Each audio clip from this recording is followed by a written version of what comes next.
Bismillahirrahmanirrahim. Alhamdulillahilladzi khalaqal mauta wal hayata liyabluwakum ayyukum ahsanu amala wa huwal azizul ghafur.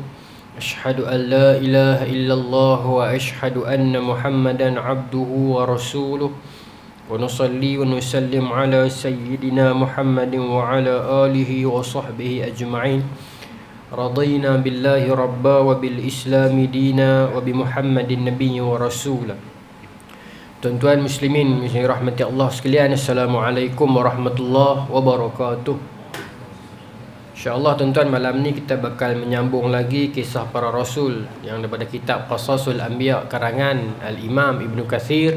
Malam ni kita masuk kepada kisah Nabi Allah Yusuf alaihissalam. InsyaAllah kisah yang disebutkan oleh Allah Subhanahu Wa Taala sebagai sebaik-baik kisah. Allah sendiri authorize bagi tahu kepada kita bahawasanya kisah ini merupakan the best story, kisah yang paling terbaik sekali. Yang Allah ceritakan kepada kita. Allah Subhanahu Wa Taala ceritakan kepada kita banyaklah kisah umat-umat terdahulu, seperti mana firman Allah yang bermaksud, demikianlah kami kisahkan kepada kamu ya Muhammad sebahagian kisah umat yang telah lalu, dan sesungguhnya telah kami berikan kepada kamu dari sisi kami satu peringatan. Ya Allah ceritakan kepada kita kisah-kisah umat terdahulu. Dan dalam kita mengambil pengajaran umat-umat terdahulu ni punya kisah, kita kena ingat satu kata kunci dia bila kita berhadapan dengan kisah-kisah orang Islam. Dan dalam kisah orang Islam itu yang dalam sirah lah, maksud terdahulu daripada kita lah kan. Kalau ada apa-apa yang kita rasa macam siapa mereka berselisih sesama mereka dan sebagainya kan, adalah isu satu dua kisah peperangan dalam kalangan mereka, khilaf dalam kalangan mereka, kita pegang macam ni ya. Itulah umat terdahulu. Tilka ummatun qad khalat min qablikum, kata Allah. Itulah umat terdahulu yang telah diciptakan sebelum kamu. Laha ma kasabat wa lakum ma kasabtum. Mereka dengan amalan mereka, kamu dengan amalan kamu. Wa ma tus'aluna amma kanu ya'malun. Dan kamu tidak akan disoalkan, kamu tidak akan dipertanggungjawabkan di atas perbuatan mereka. Sebab kadang-kadang bila kita baca sirah orang Islam dahulu, ada beberapa kisah macam mereka berselisih faham, berlaku perang dalam kalangan mereka. Kita membaca kisah perang Jamal, perang Siffin, kita membacakan khilaf di antara Muawiyah dan Sayyidina Ali. Dan kedua-duanya adalah mulia dan para sahabat Nabi. Jadi bila datang perasaan begitu, kita ingat balik Allah Subhanahu Wa Taala beritahu, mereka itu umat yang mulia dan mereka telah berlalu, dan kita tidak akan dipersoalkan di atas perbuatan mereka. Kita tak tahu, Allah Subhanahu Wa Taala lebih mengetahui hikmah yang lebih besar. Baik. Maka tuan-tuan, untuk kisah Nabi Allah Yusuf alaihissalam ini, dalam surah Yusuf lah. Kisah ni banyak dalam surah Yusuf. Allah sebut dalam Quran. Dalam ayat ketiga kata Allah, nahnu naqussu 'alaika ahsanal qasasi. Itu log dia. Akan kami ceritakan kepada kamu, akan kami ceritakan, nahnu naqussu, dia jamak li ta'zim. Allah membesarkan diri Allah. Ta'zim dia jamak, bukan jamak bilangan, tapi jamak ta'zim, jamak kemuliaan, keagungan. Nahnu naqussu 'alaika ahsanal qasasi. Akan aku sampaikan kepada kamu beri cerita yang terbaik, kata Allah. Ahsan ni the best. Dia bukan better, dia best, terbaik.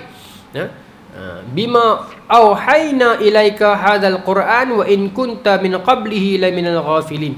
Allah janji, Allah ceritakan kepada kita kisah Nabi Allah Yusuf ini merupakan kisah yang terbaik. Tuan-tuan akan tengok tuan-tuan, dalam kisah Nabi Allah Yusuf ni memang Allah Subhanahu Wa Taala hiburkan kita dengan kisah yang cukup menarik daripada kisah Nabi Allah Yusuf ni kecil.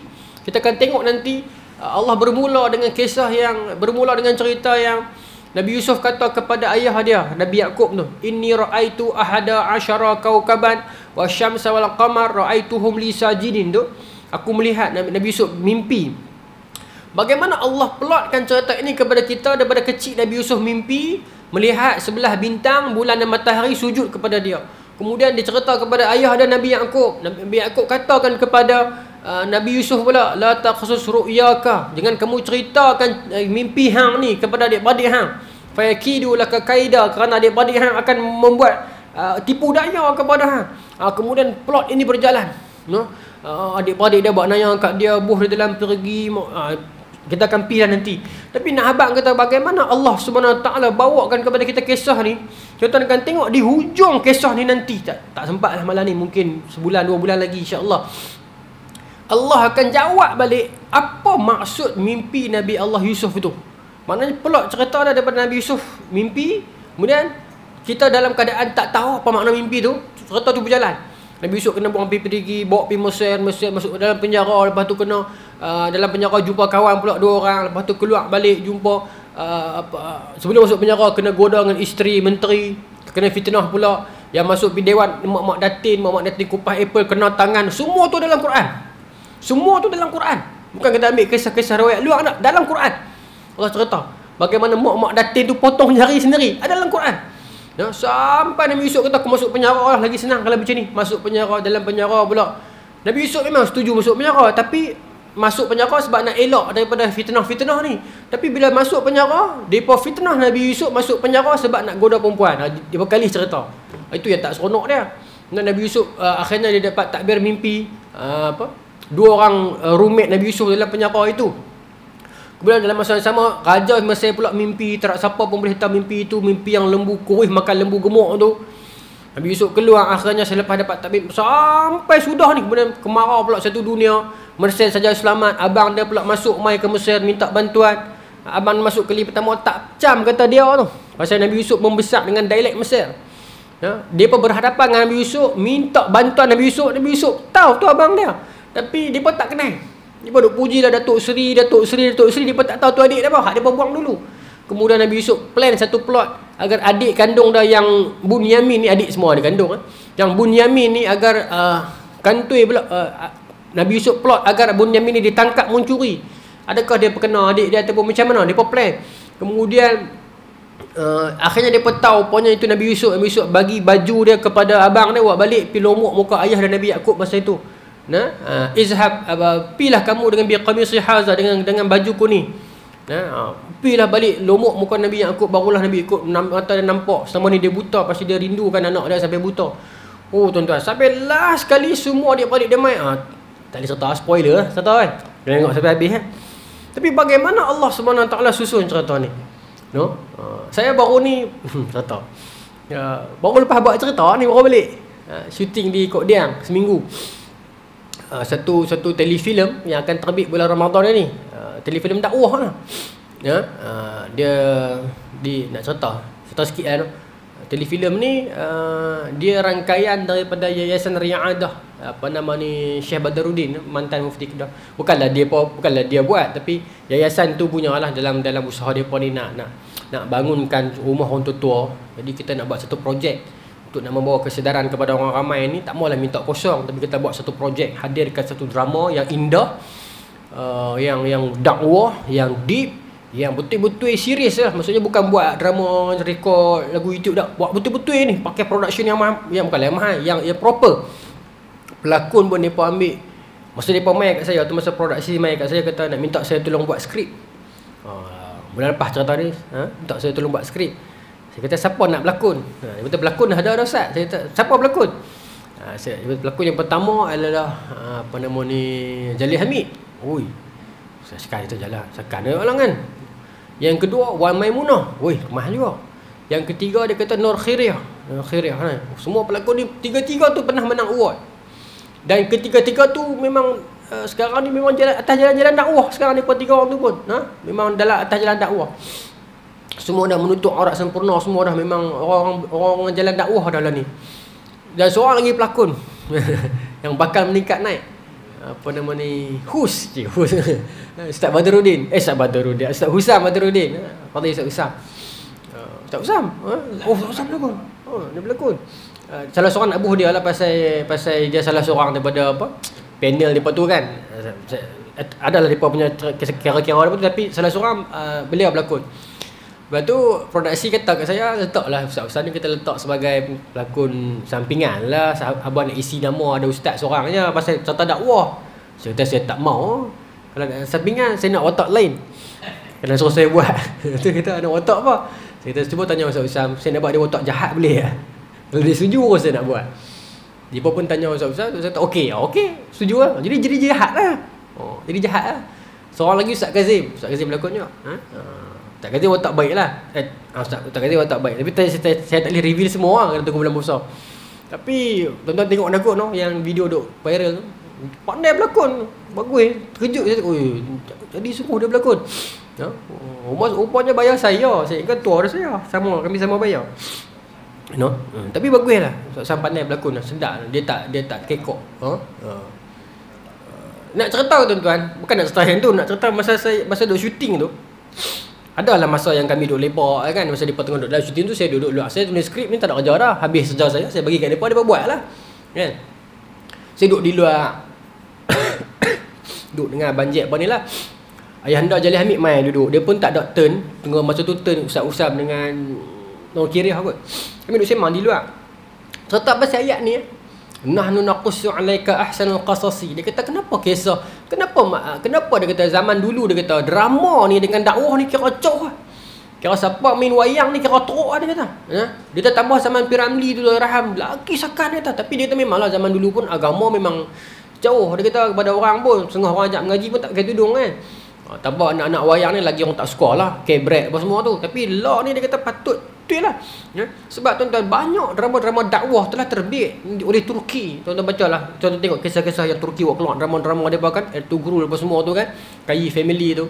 Kemudian kisah-kisah banyak contoh-contoh dakwah ni keluar daripada Iran. Sayangnya yang laku ni daripada Iran, yang menang award peringkat dunia. Kalau saya sebut tuan-tuan tahu contoh ni, Children of Heaven, tuan-tuan tahu tak?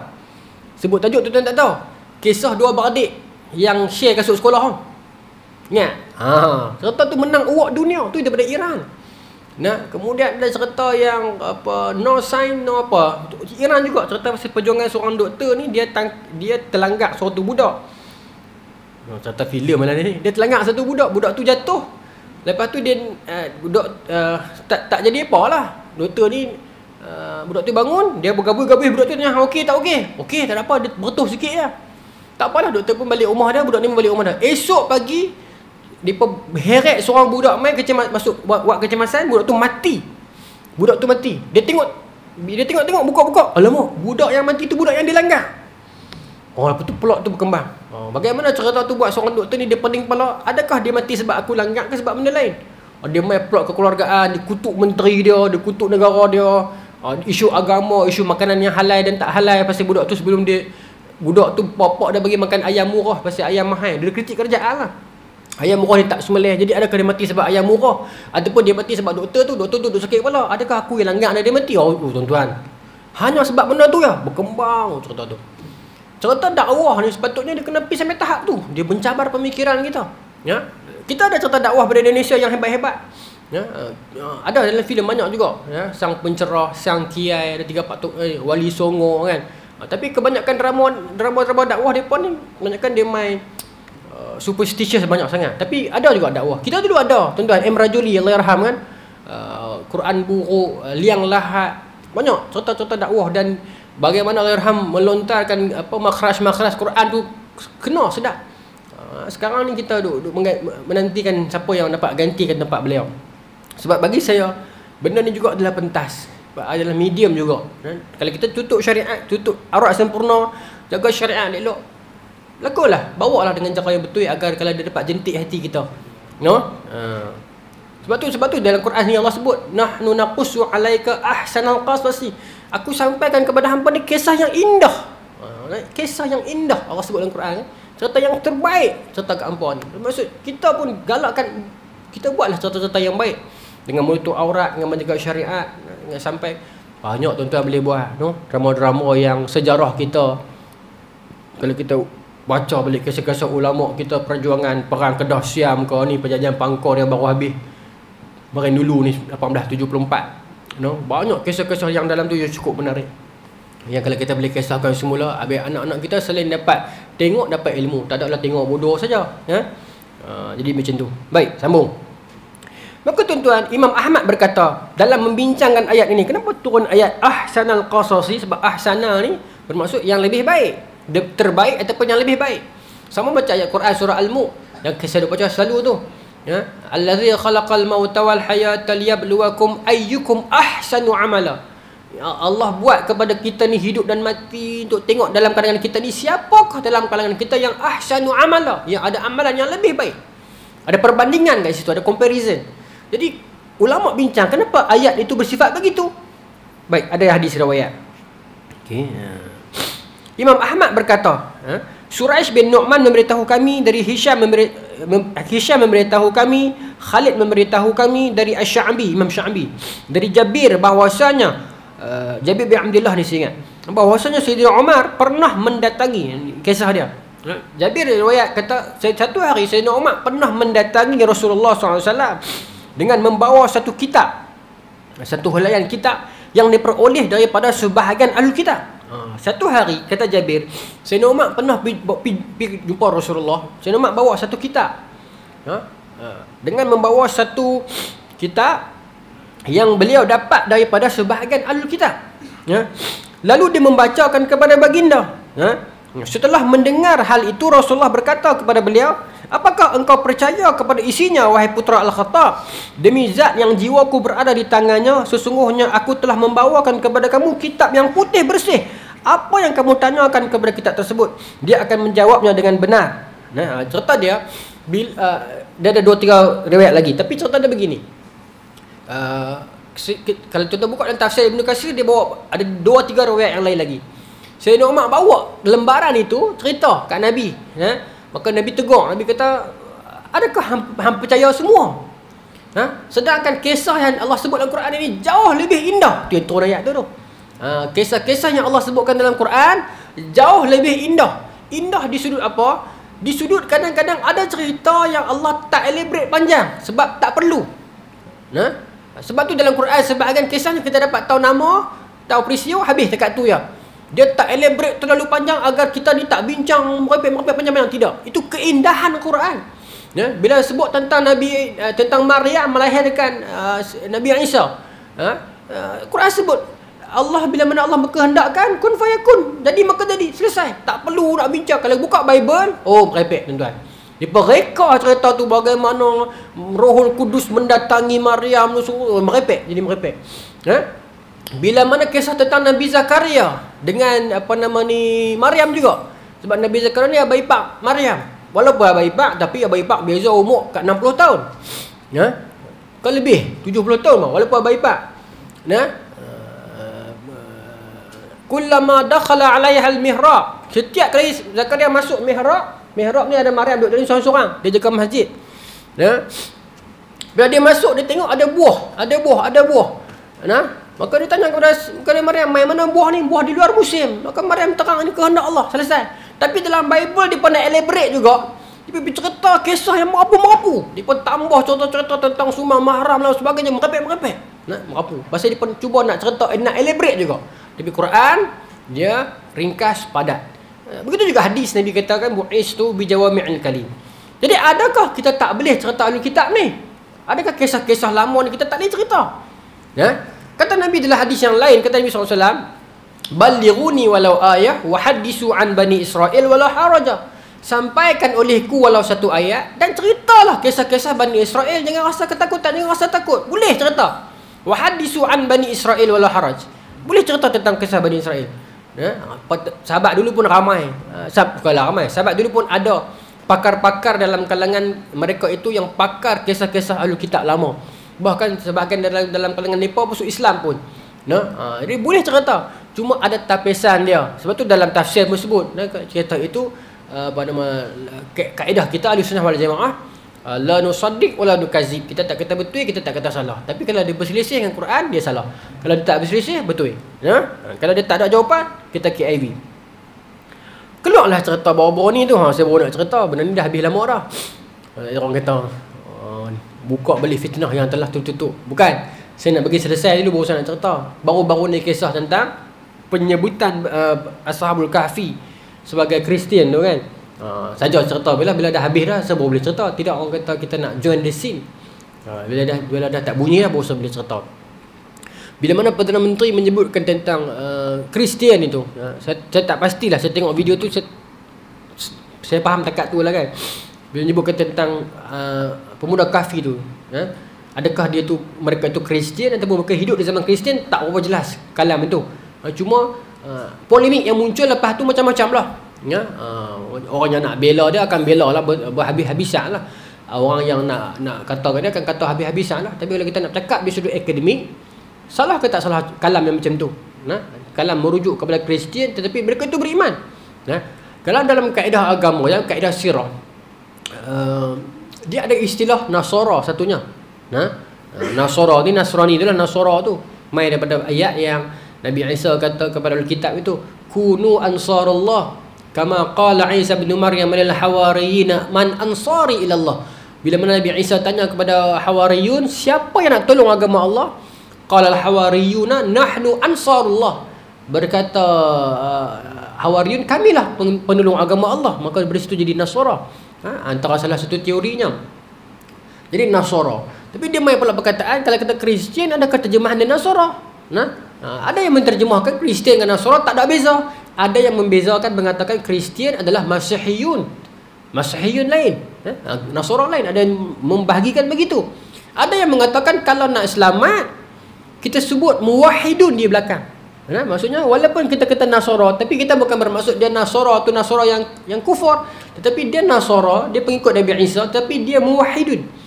Dia mentauhidkan Allah. Maksudnya mereka ini hidup sebelum kerasulan Rasulullah, dan selepas Nabi Isa naik, mereka masih ikut Nabi Isa, ajaran Nabi Isa.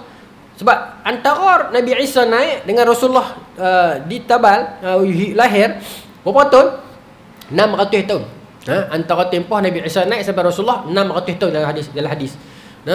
Maka mereka kelompok yang awal itu yang memang muwahhidun tapi Nasara, ikut Nabi Isa, ikut ajaran Isa tapi Nasara.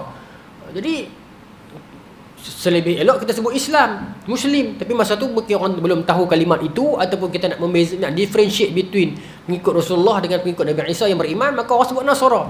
Cuma untuk konteks sekarang, kita tak katalah Kristian. Cuma kalau orang semua faham, tak apa sebut. Tapi nak selamat, kita kata Nasara muwahhidun. Tapi adakah dengan penyebutan begitu jadi berdosa besar? Ikut kefahaman orang lah. Kalau orang tak faham, kena perjelas. Kalau tidak, jadi bahaya.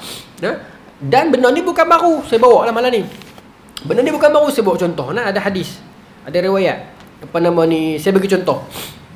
Contoh macam kisah Salman Al-Farisi, kan? Dia nak cari agama, kan? Dia ni agama Majusi, orang Parsi. Kemudian dia pergi berguru dengan tok-tok guru Nasara. Jadi Nasara dalam konteks ayat itu bukanlah Nasara Kristian yang Trinity ni, tapi Nasara yang muwahhidun. Maksudnya ikut ajaran Nabi Isa yang betul. Ada lagi ke zaman tu? Bincang tengok. Contoh kisah yang lain. Hadis daripada Yunus bin Bukair. Salah seorang dalam kalangan yang kata Imam Zahabi dalam ni antara orang yang paling pakar dalam sirah. Dia mengambil riwayat ini daripada An Muhammad bin Ishaq, daripada Ibn Ishaq. Berkata qad kana nafarun min Quraisy. Zaid bin Amru bin Nufail, Waraqah bin Naufal, wa Utsman bin Haris bin Asad, wa Ubaidillah bin Jahshin, wa Umaymah ibnatu Abdul Muttalib. Dia kata satu hari berkumpul nafarin ni 3 ke 7 orang. 3 ke 7 orang, 3 ke 9. Nafarun. Satu hari berkumpul satu geng nafar ni, satu geng ni berkumpul. Siapa mereka? Waraqah bin Naufal, Zaid bin Amru bin Nufail, Utsman bin Haris, Ubaidillah bin Jahshin, Umaymah ni mak saudara Nabi. Umaymah ni mak kepada Zainab. Zainab isteri Nabi yang mula-mula jadi isteri Zaid tu. Zaid bin Harisah tu. Umaymah ni mak saudara Nabi. Depa ni berkumpul buat apa? Hadaru Quraisyan 'inda wasanin lahum kanu yadhbahuna 'indahu li'idin min a'yadihim. Dia pun setiap tahun, masa ni zaman jahiliah lah, orang Quraisy akan berkumpul nak sembah tuhan-tuhan berhala mereka. Dan tiap-tiap tahun mereka berkumpul, mereka akan yadhbahu, mereka akan sembelih. Mereka akan sembelih binatang-binatang untuk dipersembahkan kepada berhala mereka. Jadi Zaid bin Amru bin Nufail ni siapa ni? Dia ni ayah kepada sahabat Nabi Sa'id bin Zaid. Zaid, Waraqah bin Naufal, tuan-tuan kenal kan? Utsman bin Haris, Ubaidillah bin Jahshin, Umaymah binti Abdul Muttalib. Depa 5 orang ni duduk pakat 5 orang, depa tak setuju ke benda tu. Tapi masa tu mana ada orang tahu. Masa tu kerasulan belum ada. Zaman jahiliah memang semua berhala. Tapi 5 orang ni rasa tak sedap hati. Bagi mereka yang ni bukan agama yang betul. Tapi mereka nak ikut agama yang betul. Mereka tak tahu agama yang mana satu. Tapi ini bukan agama yang betul. Tuan faham maksud saya? Nak sembah nanti ada riwayat yang Zaid ni, dia duduk seorang-seorang depan Kaabah, dia pergi rebahkan kepala dia sampai sujud. Dia kata, ya Allah yang Esa, aku nak sembahmu ya Allah, aku tak tahu jalan yang betul ya Allah. Jadi fitrahnya dia perebah diri dia sampai sujud. Itu Zaid. Zaid bin Amr bin Nufail. Baik. Jadi dia berkumpul sama-sama mereka, dia berkata, tasadaqu wa takatamu faqala qail. Kitman, depa pakat sama-sama depa sembunyikan 5 orang ni punya perangai, 5 orang ni punya akidah ni yang kata Allah itu Esa, bukan berhala semua ni, tapi kami tak tahu nak buat cara lagu mana. Maka dia berkata, Allah ni kita 5 orang, sembunyikanlah kita punya i'tikad ni. Maka salah seorang dalam kalangan depa kata, Allah ni kita keluarlah. Dia berkata, laqad akhtau dinu Ibrahim wa khalafuhu. Kata mereka ni sebenarnya yang mereka buat dia sembah berhala semua tu telah menyelisihi agama Nabi Ibrahim. Salah tu. Tapi dengan agama Nabi Ibrahim bukan macam tu. Tapi macam mana? Kami pun tak tahu, tapi bukan macam tu. Macam tu. Bukan agama Nabi Ibrahim. Jadi mereka berkata sesama mereka, fa kharaju yatlubu wa yasiruna fil ardi yaltamisuna ahlal kitab minal yahud wan nasara. Allah ni macam ni lah, kita keluarlah daripada Mekah ni, kita pergi bergembara, pergi ke Syam semua ni, kita pergi jumpa dengan Ahlul Kitab. Dalam kalangan Yahudi, dalam kalangan Nasrani. Kita pergi belajar dengan mereka. Tak tahulah mereka ni betul ke tak betul, tapi kita pergi lah, korang-korang adalah essence sikit-sikit, kenal 1-2 benda daripada merepek semua berhala ni. Maka fa'amma waraqah fatanassara. Ni satu ni. Maka dalam riwayat dia kata Waraqah bin Nawfal pun mengikuti Nasrani. Fatanassara menjadi Nasrani.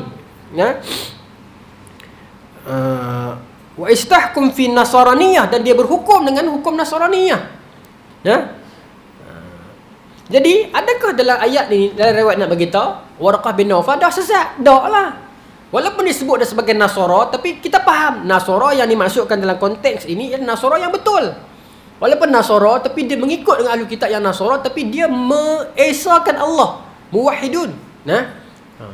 Bukan Ustaz, zaman tu kan Nasrani kan betul lagi. Tak, zaman tu Nasrani dah salah berlambak dah. Yang betul-betul pegang Nasrani betul ni tuan-tuan, saya ingat tak sampai 10%. Sebab apa? Sebab Rasulullah SAW zaman tu bila? Kurun ke-6 Masihi kan? Kurun ke-6 Masihi, 580 lebih kan? Jadi 500 lebih ujung kurun ke-6 Masihi. Jadi zaman itu Kristian dah rosak. Kristian mula rosak kurun ke-4 Masihi. Persidangan dekat Konstantinopel itu, persidangan Nisia. Dah mula rosak kurun ke-4. Kurun ke-3, kurun ke-4 dah mula rosak. Maksudnya zaman tu Kristian dah rosak. Tapi ada sebahagian kecil orang-orang Kristian yang Kristian Islam. Tu nak bagi istilah dia. Yang menyembunyikan keimanan dia. Sebab kalau mereka lawan terang-terang, mereka akan dibunuh. Apa cerita dia? Cerita dia bagi, saya cerita sikit tuan-tuan. Tak ada masuk Nabi Yusuf ni. Tak apalah. Sikit. Baik. Kisah dia tuan-tuan, bagaimana permulaan penyelewengan Kristian ini berlaku masa bila? Masa Paul yang selalu dirujuk sebagai Paul. Paul ni seorang Yahudi yang dia sentiasa duk lawan orang Nasrani ni, orang pengikut Nabi Isa ni. Dan satu hari dia mai kat pengikut Nabi Isa, dia kata aku tak mau lawan dengan hangpa dah. Aku nak ikut hangpa. Aku ikut Nasrani, dia kata. Aku ikut ajaran Nabi Isa. Pasal apa? Pasal on the way aku nak mai sini, aku telah terlihat Nabi Isa di kaki langit. Nabi Isa terang-terang kat aku, kemudian aku percaya dan aku secara rasminya aku mengikut Nabi Isa. Dia pergi kata lagu tu. Allah tuan-tuan, orang Nasrani dengar lagu tu pecah kepala lah, percaya. Macam mana dia boleh percaya? Tu heran. Bismillahirrahmanirrahim.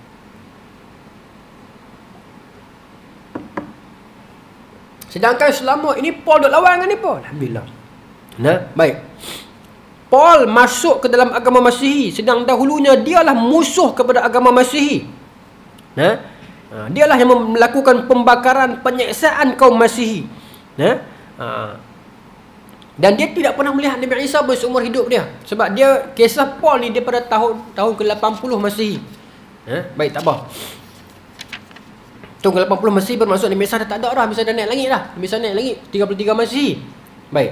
Tak apa cerita dia. Saya ringkaskanlah. Paul ni ada seorang doktor. Doktor dia ni nama Lukas. Lukas ni doktor peribadi dia. Maksudnya Paul ni orang kaya juga. Lukas ni ulama Kristian dan juga doktor kepada Paul. Lukas ni lah dia tolong tulis kat Paul kitab-kitab Bible baru yang dia buat ni. Maka terbitlah Bible yang nama Lukas. Lepas tu Bible Yohanes. Lepas tu barulah kelak di ujungnya Markus. Lepas tu Matius. Itu cerita tu empat orang ni cerita merapu dah. Itu semua ada anak-anak murid Paul. Ada seorang lagi ulama Kristian nama dia Barnabas.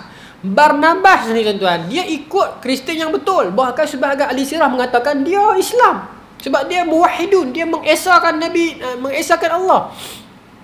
Tapi bila mana orang kata kat dia, wahai Barnabas, nampak tak Paul tu merapu? Paul tu pergi reka ayat-ayat Bible, dia pergi suruh nak murid dia, doktor dia tulis ayat-ayat Bible yang merapu. Yang pergi tambah Nabi Isa daripada Rasul jadi anak Tuhan. Kata Barnabas, tak apalah, dia dengan cara dia. Tak apalah, kurang-kurangnya dia boleh tarik orang. Maka lama-kelamaan pengaruh Paul ni tinggal Barnabas jauh. Akhirnya barulah Barnabas rasa macam aku kena buat sesuatu. Barnabas tulislah Bible Barnabas. Tapi tak laku dah tuan-tuan. Akhirnya Bible Barnabas ni dibuang. Orang jumpa zaman moden ni. Dia panggil The Dead Sea Scroll. Tuan cari di internet. Walaupun itulah peringkat awal dia banyak sangat bersangka baik, maka akan jadi macam tu. Tak apa. Permulaan jadi punca lagu ni macam mana tuan-tuan? Bila jadi lagu tu, Paul pun mengembangkan ajaran. Bila mereka pun dah mati, mereka ikut Paul ni. Jadi merapu. Kristian jadi merapu. Orang ni reka yang tu, orang ni reka yang ni, orang ni reka yang tu. Maka akhirnya pada tahun 325 Masihi, ini saya kata kurun keempat, Raja Konstantin, Raja Konstantinopel panggil semua, tak silap saya 2,000 orang tok-tok Kristian berkumpul dekat Istanbul. Konstantinopel ni lah, berkumpul. Nak buat apa? Kita nak bincang tentang agama Kristian ni, yang mana satu yang betul. Masa tu ada mazhab Koptik, ada mazhab di Koptik ni Mesir kan. Macam-macam mazhab ni. Jadi kita nak bincang Kristian yang betul ni yang mana? Yang tu. 325 Masihi persidangan dekat sebelum Konstantinopel dekat Nisia. Tapi itulah. Nisia ni dekat gitu. Konstantinopel satu lagi. 399. Yang kedua, Nisia kedua. Baik. Yang datang ketika itu adalah berjumlah 2,048 orang. 2,048 orang tokoh Kristian. Tak apa cerita ni tuan-tuan. Boleh tak? 2,048 orang Kristian, tok-tok guru semua bersidang, bincang kita nak muktamadkan agama Kristian ni lagu mana ni. Pasal ada tokoh tambah yang sangat banyak. Nabi Isa ni lagu mana? Anak Tuhan ke tak anak Tuhan ke? Lagu mana ke? Lagu tu peringkat asalnya. Ini tahun ke berapa ni? Tahun 325. Rasulullah belum ada. Tu faham tak cerita dulu ni? Cerita tentang Zaid tadi, cerita tentang Warqah bin Nawfal belum ada ni. Depa tu kurun ke-6. Ni kurun ke-4. 200 tahun sebelumnya. Baik. Maka tuan-tuan bincang dalam mesyuarat itu depa terpecah kepada dua. Satu golongan kata, kod mana pun Nabi Isa bukan anak Allah. Nabi Isa adalah Rasul, Allah adalah Isa. Majoriti Kristian zaman itu mengatakan demikian. Baik. Golongan terbesar menegakkan tauhid kepada Allah dan meyakini bahawasanya Nabi Isa hanyalah pesuruh Allah dan hamba-Nya. Golongan ini dipimpin oleh pendeta bernama Arjus. Nama-nama lah sebutnya. Baik. Dan segolongan lagi sebagian kecil mengatakan tak, Nabi Isa memang anak Tuhan dan dia ada konsep penjelmaan Tuhan. Semua dia cerita lah. Nabi Isa sebenarnya anak Tuhan. Okay. Di sinilah Konstantin Raja Konstantin tu masuk mencampuri urusan dengan kekuasaannya. Okey, tuan-tuan tengok. Bismillah. Bila orang politik masuk jadi apa? Minta maaf orang politik, tapi ini hakikat fakta je. Tuan-tuan kuat politik tak surau ni? Tak apa, kuat tak apa. Tapi jangan taksub ya. Orang politik masuk. Konstantin orang politik, dia raja. Baik. Apa dia buat tuan-tuan? Dia tanya dekat 248 orang ni, okey, macam mana cerita ni? 90% kata Nabi Isa bukan anak Allah. Nabi Isa nabi, ni orang Kristian. Ya? Cuma ialah sebagian ajaran baginda kita dah hilang, orang tak amal dah, tapi kami yang kami tahu Nabi Isa bukan anak Allah. Nabi Isa rasul. Macam Nabi Musa. Okey. Ada 10%, 318 orang. Dia kata, dah, Nabi Isa memang anak Tuhan. Hai, main ikut mana? Maka dia bercerita. Dia pun pakai logik. Ada ni, Paulus nak cerita tadi 80 hijrah, 80 Masih. Dia pernah mimpi Nabi Isa. Nabi Isa main beritahu kat dia dalam mimpi. Konstantin kata yang ni cantik. Game ni cantik. Pasal apa? Pasal game ni dia jual mimpi. Dia jual cerita-cerita yang boleh reka. Sebab apa? Dia orang politik. Kalau aku sembang dengan mereka ni tak boleh. Mereka ni tak mau kompromi. Kok mana pun Nabi Isa bukan anak Allah. Pasal apa? Pasal tak ada bukti yang kata Nabi Isa anak Allah. Jadi nak lawan aku mana? Aku nak main depan aku mana? Tapi geng ni, dia kata apa? Ada Paulus mimpi, ada Konu Habak, ada Koni Habak, ada boleh dia mula reka geng-geng yang Paul lah tak ada dah. Pihak anak murid Paul lah ni. Maka Konstantin pakat sokong yang geng 318 orang ni. Pasal apa dia sokong? Pasal dia orang politik, dia boleh guna. Kalau agama hang boleh tukar, setakat aku nak suruh hang tukar ayat Quran, ayat-ayat Bible untuk sokong aku, boleh Undang-undang dalam negeri ni kanda yang bikin. Itu semua boleh padam, kan? Biar boleh sebut dah. Maka Konstantin orang politik, dia nampak aku nak guna depa ni tak boleh. Pasal depa ni straight. Apa aku guna depa tu? Maka Konstantin buat keputusan sokong depa tu. Ni cerita sejarah dia. Okey. Suatu pertemuan yang khusus dan mereka adalah golongan yang kecil yang jumlah mereka hanyalah 318 orang. Mereka inilah yang telah mengambil keputusan tentang perbilangan Tuhan dan Nabi Isa itu adalah putera Allah. Nampak? Beberapa tahun kemudian orang-orang yang tak setuju dengan benda tu dilucutkan jawatan mereka seorang demi seorang. Yang ada 2,000 orang tadi tu, 1,000 lebih orang tadi tu kena lucut jawatan, bahkan diseksa dan dilucutkan jawatan, bahkan dibunuh. Sehinggalah makan masa 50 tahun, akhirnya yang ramai tadi tu habis. Yang merapu ni pula kerajaan pegang, kerajaan support pula. Maka propaganda berlegar dalam kalangan rakyat, maka depa duk naik. Kenapa Konstantin sokong depa tuan-tuan? Pasal depa kata depa boleh ejah kat mana pun. Depa boleh ejah. Okey, baik. Saya nak bagi faham orang politik ni, Masa ni Konstantin ni dia raja Rom. Konstantin ni Rom Timur. Jadi dia nak ambil kalau dia nak besarkan empire dia nak masuk ke Afrika, dia nak pergi kepada orang Mesir. Dia faham agama orang Mesir masa tu, depa ni percaya kepada 3 Tuhan. Horus, apa lagi? Untuk 3 orang. Horus,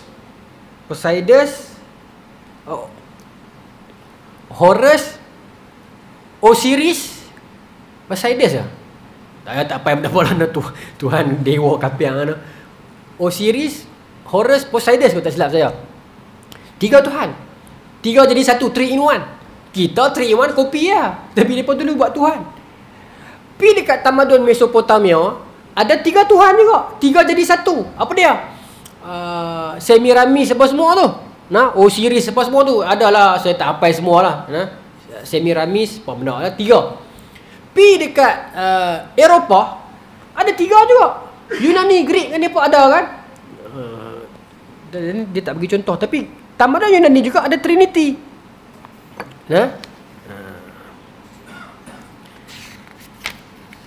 Tamadun Yunani juga ada Trinity dah. Tuan-tuan carilah internet nanti di buku. Mesir ada Osiris apa semua tu. Apa nama ni, Mesopotamia ada yang Semiramis apa semua tu. Saya rasa yang Horus ni bukan yang Mesir, yang sorry. Cuba cek tengok. Yang Trinity Yunani ni, Eropah ni ada. Depa buat filem ni, Poseidon apa semua tu ni. Ada istilah dia. 3 Tuhan juga. Dewa neraka, dewa langit dengan dewa apa. Jadi 3. 3 tu bukan 3 Tuhan tapi 1 Tuhan. 3 in 1 lah. Jadi masa dia Kristian baru 2 Tuhan, Nabi Isa dengan Allah. Jadi Konstantin kata, kalau hampa boleh ejah 1 jadi 2, apa salahnya 2 jadi 3? Pasal apa? Kalau kita buat agama Kristian 3 in 1 juga, bolehlah kita promosi agama ni dekat orang Mesir. Bolehlah kita promosi agama ni dekat orang Mesopotamia. Boleh juga kita promosi agama ni dekat orang Eropah, kat Yunani. Sebab dalam tamadun Yunani memang dah ada kepercayaan dewa 3 in 1 tu. Dan boleh juga kita promosi dekat India. Sebab dia pun ada Vishnu, Shiva, Brahma, Shiva, Vishnu, macam tu lah. Kalau saya silap, tapi 3 in 1 memang ada. Bahkan dalam Hindu Buddha juga ada. Gusti, Bupati apa, saya tak ingat, saya tak hafal semua. Hafal dah tapi tak ingat dah istilah tu. Ya. Dan Hindu Buddha pun ada. Maksudnya zaman itu memang dia pun percaya lagu tu. Tiga dalam satu ni. Saya tak tahu sebab apa. Jadi Konstantin nampak ini menarik. Aku sebagai orang politik, aku boleh tukar mereka ni bagi jadi 3 juga. Kita boleh pergi promote dekat semua. Maka dibentuklah agama Kristian baru. Dan berlaku bila 50 tahun selepas itu, tetaplah keyakinan tentang Tuhan Trinity tu. Ya. Diadakanlah pula muktamar di Konstantinopel pada tahun 389 yang kata tadi tu, di Konstantinopel. Pada tahun 389 Masihi, masih lagi kurun keempat. Dengan diputuskan bahawasanya Rohul Kudus juga adalah Tuhan, maka berkembanglah konsep Trinity. Dengan demikian sempurnalah faham Trinity dan tercapailah persetujuan antara agama Masihi rekaan itu dan juga dengan falsafah Yunani yang saya kata tadi itu, falsafah Yunani, dan juga serta falsafah Iskandari. Iskandari ni apa? Mesir. Itulah tujuan Konstantin. Dia nak raih kepentingan politik, maka dia mengatakan sama. Itu yang dikatakan pluralism, liberalism. Punca dia yang tu lah. Dia nak ambil pengaruh orang. Dia nak ambil pengaruh orang sebagai pemerintah. Maka dia kata kita ni pun lebih kurang je agama kita ni semua ni. Ni mula lagu tu akhirnya rosak agama. Dia ada garis pemisah yang halus di antara kita ini berhikmah. Betul Allah sebut dalam Quran kan, ud'u ila sabili rabbika bil hikmah. Serulah ke jalan Tuhan dengan hikmah. Betul. Kita buat baik dengan orang bukan agama sama dengan kita. Kita jangan cerca gereja depa, jangan hina kuil depa, tokon depa, jangan hina. Sebab apa? Sebab takut depa hina balik lagi teruk. Ya. Jangan. Agama pun larang meruntuhkan rumah ibadat depa, tak boleh. Bukan bermaksud kita redha dengan depa, tidak, tapi kalau kita buat lagu tu takut depa buat balik kat kita. Jadi kita jangan buat. Tetapi itu tidak menjustifikasikan kita boleh menyamakan kita dengan mereka. Tak boleh. Maka rosaklah agama itu. Jadi dia berkembang sampai dia sembah 3 Tuhan. Pada kurun seterusnya, pada kurun seterusnya dia mula nak sembah Bonda Mary, Bonda Maryam. Kemudian pada kurun kurun ke-6 dia pada mula start sembah patung. Sembah patung. Kristian pernah satu ketika sembah patung. Sebab tu kalau tuan-tuan yang pernah pergi luar negara, tetapi di gereja-gereja lama di Eropah, di Afrika, di Brazil, kita akan tengok ada banyak patung. Bahkan di Vatikan pun masih ada banyak patung. Sampai kurun ke-16 Masihi, lewat dah. Datang golongan-golongan yang disebut sebagai Protestan. Sebelumnya dah ada Hans, tapi Protestan, Luther ni lebih kuatlah pengaruh dia. Lutheran ni memang fight. Dia pun tak mampu nak ubah Kristian balik kepada asal dah, tapi apa sekurang-kurangnya dia pun dapat padamkan yang kata gereja tu, yang kata sembah berhala tu. Akhirnya sekarang gereja Kristian tak sembah berhala dah.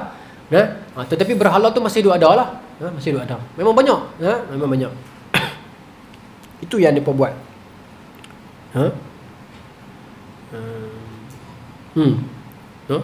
Itu sejarah perkembangan agama mereka. Jadi bermaksud, kalau saya katakan demikian, kalau dalam buku ni katakan demikian, makanya apa yang kita bincangkan dari riwayat Ibnu Abbas, dalam riwayat Ibn Ishaq tadi, yang Yunus bin Bukail yang bawa riwayat itu mengatakan, perbincangan tentang lima orang apa namanya, ahli fatrah yang beriman ini berlaku pada kurun ke-6. Bermaksud selepas kurun ke-3 dan ke-4 Kristian dah rosak.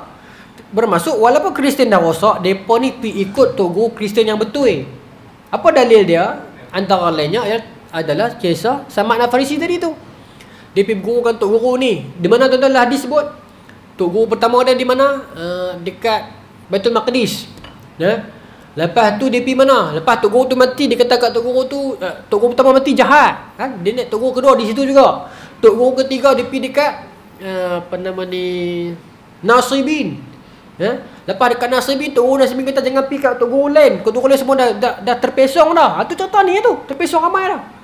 Kalau ada seorang pun dekat Mosul, dia pun pergi dekat Mosul pula, Iraq. Pergilah Mosul pula, ngaji dengan Tok Guru Mosul, Kristian ni. Tapi Kristian yang betul. Kalau kita tuan nak terjemahkan kepada Islam pun silakan. Maksudnya yang tauhid, yang muwahhidun. Sampai habis Tok Guru dekat Mosul ni, Tok Guru pun hidung dah jatuh dah. Dia kata, saya nak pergi mana pula? Jangan pergi sebarang Tok Guru. Sebab Tok Guru Kristian semua zaman ni semua dah rosak dah. Sebab apa? Sebab dalil dia selepas persidangan ni 389 dengan 267 tadi kan. Jadi nak pergi mana? Pergi dekat Amuriyah. Bukan dia pergi sampai dekat Amuriyah. Pergi dekat Amuriyah, berguru dengan Tok Guru di Amuriyah pula. Tok Guru Kristian, tapi Kristian yang betul. 4 minit lagi. Berguru ni. Sampai Tok Guru tu pun telinga dah jatuh dah. Dia tak nampak Tok Guru ni 3 kali Jumaat ni. Dia kata, saya take 3 dah Tok Guru sebelum saya ni dah mati dah. Kan? Maka selepas Tok Guru tak ada, saya nak pergi jumpa Tok Guru mana lagi? Nak mengaji agama ni. Tuan tengok. Kalau Kristian zaman tu semua betul, pergilah siapa pun. Tapi dah. Majoriti dah seresak dah. Yang betul masih ada. Yang betul masih ada. Tapi tak ramai. Dalam 1000 mungkin 3 orang. Tapi hanya mereka yang tahu siapa kawan mereka. Tu dah hanya ulama kenal ulama mana kan. Maka Tok Guru di Amuriyah ni last dia kata apa? Saya mati bermaksud tak ada dah. Tak ada dah. Habis dah. Masihiyun ataupun Nasara yang muwahhidun tak ada dah. Saya mati bermaksud Rasul yang kita duk tunggu tu dah sampai Madinah. Rasul yang kita duk tunggu tu dah sampai negeri. Dia tak sebut Madinah, dah sampai negeri tu. Sebab Nabi Isa dah kata dah. Ya Bani Israel, inni Rasulullah ilaikum musaddiqan lima bayna yaday yaumut Taurah. Wahai Bani Israel, aku ni Rasul kepada kamu yang datang membenarkan Taurat Musa. Wa mubasyiran bi rasuli ya'ti min ba'di, dan datang membenarkan Rasul selepas aku. Ismuhu Ahmad, yang namanya Ahmad. Bermaksud Nabi Isa main nak beritahu kat orang Kristian, dekat orang Bani Israel, Nabi Musa dulu betul Nabi yang nak main lepas aku pun power Nabi Muhammad ni. Maka semua nak tunggu Nabi Muhammad ni. Sampai orang Yahudi dia perkenal satu bintang nama dia Najmu Muhammad, bintang Muhammad. Ada. Orang Yahudi je kenal, kita tak kenal. Masa malam kerasulan Nabi tu, mereka tengok bintang tu berkelip. Yes, dia kata Muhammad tu telah lahir. Tapi mereka tak tahu di mana anak siapa. Dalam hadis sebut. Riwayat Aisyah cerita balik masa malam Nabi dilahirkan tu, Siti Aisyah cerita balik. Siti Aisyah tak ada lagi macam tu, tapi dia ambil riwayat pada sahabat yang lain lah. Siti Aisyah tak ada lagi. Baik. Cerita tu panjang, dia tu panjang. Pokoknya tuan-tuan, Tok Guru di Amuriyah ni kata kepada Salman Al-Farisi, aku mati bermaksud Nabi yang kita duk tunggu tu, Nabi akhir zaman tu yang datang membawa agama Tauhid itu telah sampai dekat kota yang Nabi Isa dah sebut. Kota tu kota yang bukit berbatu, ada contoh lah sekian-sekian ciri. Dan Nabi itu tak ambil sedekah, tapi ambil hadiah. Dan di belakang badan Nabi itu ada khatam nubuwah. Pergi cari Nabi itu. Barulah Salman Al-Farisi pun, Tok Guru dia mati, dia uruskan jenazah Tok Guru dia pun pergi cari. Sampai dia masuk, dia jumpa Rasulullah masa tu, tak silap saya, telah disebut, dalam ayat sebut Nabi masa tu dekat Quba kot. Dia jumpa 2 kali lah. Tapi pokoknya akhirnya dia dapatlah jawapan yang memang Nabi itu adalah Rasulullah yang betul lah. Maka dia terima Islam. Jadi itu proses perjalanan dia daripada rosaknya agama Kristian ini sampai ke Rasulullah SAW. 1 minit 41 saat tak masuk Nabi Yusuf lagi. Tapi saya puas hati, alhamdulillah saya dapat cerita kat tuan-tuan ni apa maknanya yang kata nahnu naqussu alaika ahsanal qasasi tu. Bermaksud bila kita membawa riwayat-riwayat lama ataupun disebut sebagai Israiliyat. Israiliyat ni pada satu ketika dia salah fahami sebagai semua sesat dan salah. Dia tidak begitu. Israiliyat ni bermaksud riwayat-riwayat yang lama yang dia banyak yang salah kalau dia menyelisihi Al-Quran dan hadis. Dia banyak yang betul kalau dia tidak menyelisihi Quran dan hadis. Dan dia itu KIV kalau dia itu bersifat sekadar tarikh, sekadar nama, sekadar tempat, sekadar cerita-cerita yang tidak berkaitan dengan hukum hakam, dan dia tidak ada penjelasan Al-Quran dan hadis, tidak ada menyokong dan menolak, maka kaedah kita Ahlussunnah wal Jamaah kita kata kita KIV. Tak kata betul, tak kata salah. Itu Israiliyat. Itu kaedah memang yang dibawakan dalam semua ahli sirah pun. Itu kaedahnya. Maka tuan-tuan, kisah Nabi Yusuf ni tak perlu tengok Israiliyat dah. Kisah Nabi Yusuf ni special. Sebab tu Allah sebut dalam Quran, nahnu naqussu 'alaika ahsanal qasasi. Lebih baik sebab kisah Nabi Yusuf ni tak perlu dah nak refer Israiliyat. Sebab walaupun di kisah umat terdahulu, Rasul terdahulu, tetapi dia sangat lengkap. Kalau kita baca tentang kisah-kisah Nabi lain, kita akan datangkan riwayat yang lain. Contoh, bila kita baca tentang Nabi Khadir, Nabi Musa, ada sumber-sumber Israiliyat. Kita membaca tentang kisah-kisah Zulkarnain, ada sumber-sumber Israiliyat. Tapi untuk yang Nabi Yusuf ada. Contohnya macam Zulaikha. Zulaikha tak ada dalam Quran. Israiliyat sebut nama dia Zulaikha. Tapi betul ke Zulaikha? Saya kata tadi, sekadar nama, tak mengubah apa-apa. Boleh jadi betul, boleh jadi salah. Itu saja. Quran sebut Imra'atu Aziz, bini menteri, kan? Mungkin nama dia lain. Tak apalah. Tapi orang nak sebut Zulaikha juga, tak apa. Pasal nama saja. Tapi ada Israiliyat yang lain mengatakan Zulaikha jadi muda balik lah, hidup balik, menikah pula dengan Nabi Yusuf. Itu jadi salah lah. Jadi salah. Itu kaedah pengajian itu. Allah Ta'ala alam. Tuan bulan depan insya-Allah panjang umur. Bulan depan bulan puasa lagi. Sekali lagi Sekali lagi. Bulan depan kita masuklah kisah Nabi Allah Yusuf AS. Masuk dah malam ni. Cuma malam ni lebih kepada pembukaan minda lah. Allah Ta'ala alam. Bismillahirrahmanirrahim. Allahumma razaqna fahman nabiyil afdal mursalin ilahal malaikatil muqarrabin wa ahlina fi riyatil arifin bi rahmatika ya arhamar rahimin walhamdulillahi rabbil alamin. Assalamualaikum warahmatullahi wabarakatuh.